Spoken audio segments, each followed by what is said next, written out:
American বিজ্ঞানী প্রমাণ করলেন মানুষ জান্নাত থেকে এসেছে, আমরা এই পৃথিবীর বাসিন্দা নয়। সবাইকে চমকে দিয়ে বিখ্যাত বিজ্ঞানী ডক্টর এলিস সিলভারের এই বক্তব্যে বিশ্বজুড়ে আলোড়ন সৃষ্টি হয়েছে। এই বিজ্ঞানী যে যুক্তি এবং প্রমাণ দিয়েছেন তা জানলে আপনি অবাক হবেন। তিনি যে 6টি যুক্তি দিয়ে প্রমাণ করেছেন সেগুলো জানতে হলে আগে পবিত্র কুরআনের সূরা বাকারার 36 নম্বর আয়াতটি জানা একান্তই প্রয়োজন। আল্লাহ বলেন, তোমরা এখান থেকে নেমে যাও, তোমরা একে অন্যের শত্রু হবে, আর পৃথিবীতে কিছু সময়ের জন্য তোমাদের অবস্থান ও জীবিকা নির্ধারিত করা হলো। বন্ধুরা, আমরা জানি মহান আল্লাহ তাআলা যখন হযরত আদম ও হাওয়া আলাইহিসসালামকে সৃষ্টি করেন তখন তাদের জান্নাতে থাকার অনুমতি দেন। তিনি বলেন, জান্নাতে যেভাবে ইচ্ছা সেভাবেই থাকো, যা খেতে চাও তাই খেতে পারো, শুধু ওই নির্দিষ্ট গাছের কাছাকাছি যেও না। কিন্তু সময়ের এক পর্যায়ে হযরত আদম এবং হাওয়া আলাইহিসসালাম শয়তানের কুমন্ত্রণা শুনে আল্লাহর নির্দেশ ভঙ্গ করেন এবং সেই গাছের নিচে যান। এরপর আল্লাহ রাব্বুল আলামিন হযরত আদম ও হাওয়া আলাইহিসসালাম এবং তাদের শত্রু শয়তানকে পৃথিবীতে পাঠিয়ে দেন। ইহুদি, খ্রিস্টান ও মুসলমান সব ধর্মগ্রন্থেই মানুষ পৃথিবীতে এভাবেই আগমন করেছে বলে বিবৃতি রয়েছে। এখন প্রশ্ন উঠছে, বিজ্ঞান কি কোনোভাবে এই ধারণাকে সমর্থন করে? মানুষ পৃথিবীতে কিভাবে এসেছে? এই প্রশ্নের উত্তর আধুনিক বিজ্ঞান এখনও খুঁজছে। বিজ্ঞান সবসময় প্রত্যক্ষ প্রমাণে আস্থা রাখে, তাই তাদের মতবাদ কখনো স্থির থাকে না। নতুন তথ্য এলে পূর্বের তত্ত্ব বদলে যায়। সম্প্রতি ডক্টর এলিস সিলভার নামে এক বিজ্ঞানী একটি বই প্রকাশ করেন।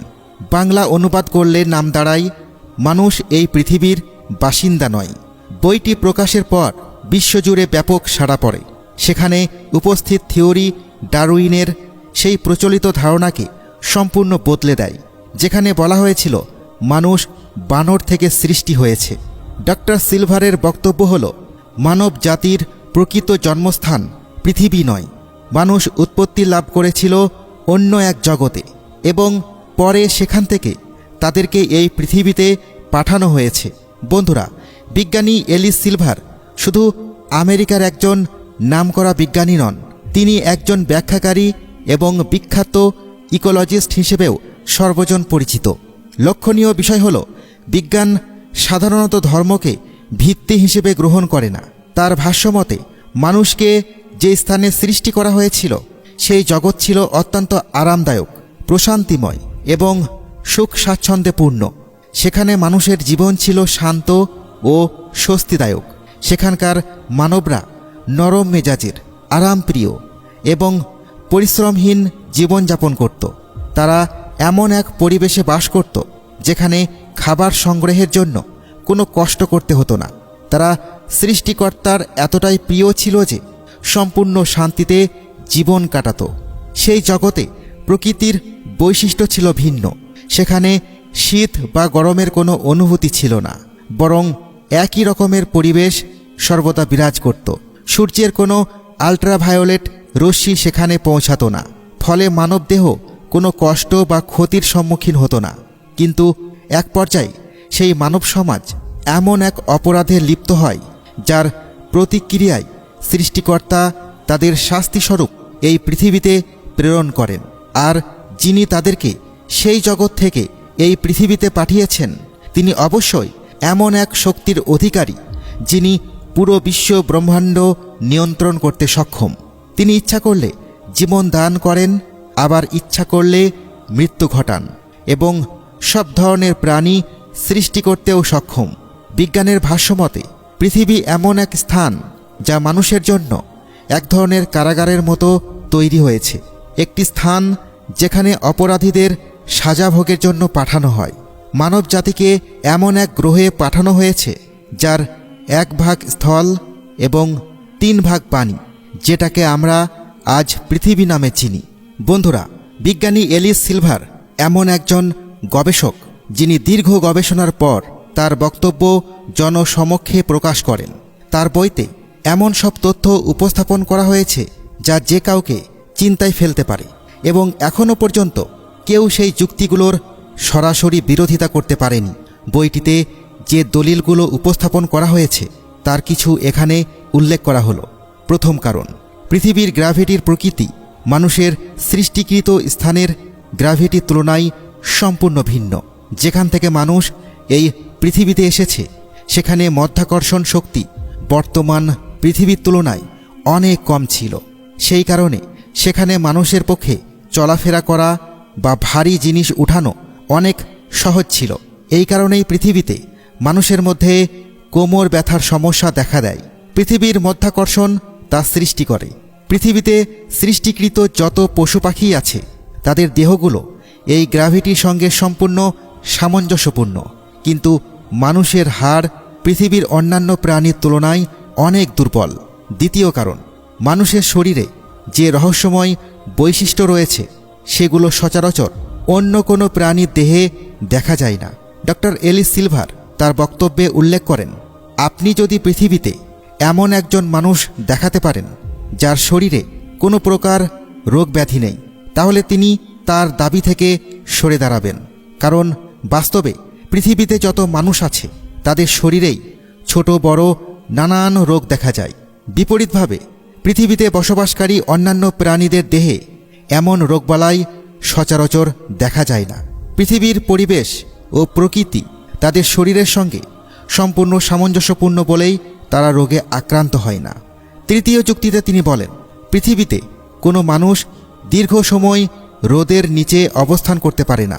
বেশিক্ষণ সূর্যালোক সহ্য করতে না পারায় মাথা ঘোরা, দুর্বলতা বা সানস্ট্রোকের মতো সমস্যা দেখা দেয়।